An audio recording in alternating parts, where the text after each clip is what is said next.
What's up, y'all? I know it's 3:30 in the morning. I do know that. Shit, I slept all day, so I've been up honestly since like 11 something, and I don't think I'm gonna be going to sleep. So I decided to come on here and ask y'all a question, right? So this is hypothetical. This didn't happen to me or nothing, but it happens a lot, I'm sure. So how come if a motherfucker, say for example, you at the grocery store and somebody is having a grand day, right? They just smiling and singing and having a good old time at the grocery store, and you just happen to ask them like, hey, you know, what's going on? Why are you so happy? You know, did you get some good news? You get a raise? You know, you got a pregnant? What's going on? Good news?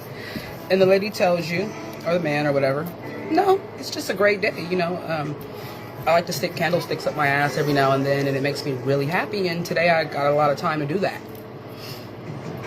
What would you tell that person? I mean, obviously the immediate reaction would be, what the fuck? But would you tell that motherfucker, candlesticks up your ass? That's fucking crazy. Why would you do some shit like that? What kind of fucking horrible person are you? Oh my God, like candlesticks up your ass? I'm calling the police right now. Would you shame that person for their odd, you know, enjoyment? Even though it brings them enjoyment, it's not hurting anybody else, and it genuinely makes them happy. Would that be something that you would frown upon? Or would you tell that person, which is what I would do, you know, in any situation, as long as it's not hurting anyone or hurting themselves, of course, I would say, well, goddamn.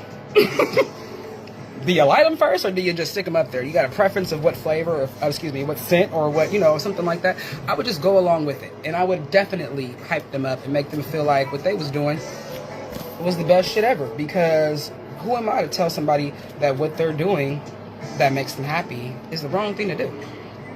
That's crazy. I just wonder why people do that, because, well, I think it's happened to me in my life more so like with me and like my belief system, because, you know, somebody asked me like, okay, you don't have a job, you know, you just kind of chill all the time, like, how do you pay your bills? Like manifestation, you know what I mean, and a lot of faith and, you know, favor, you know what I mean, because what you put out comes back. And people will look at you all kinds of crazy when you say shit like that. I've had people tell me that I was delusional. I've had people tell me that I was crazy, psychotic, not living in reality, all kind of shit, right? But this is what I really know and truly believe, you know, that works for me. So instead of somebody telling me that I'm delusional or that this is not reality, why not just say, well, goddamn, that's interesting. You know, I don't necessarily move it like that, but Kiana,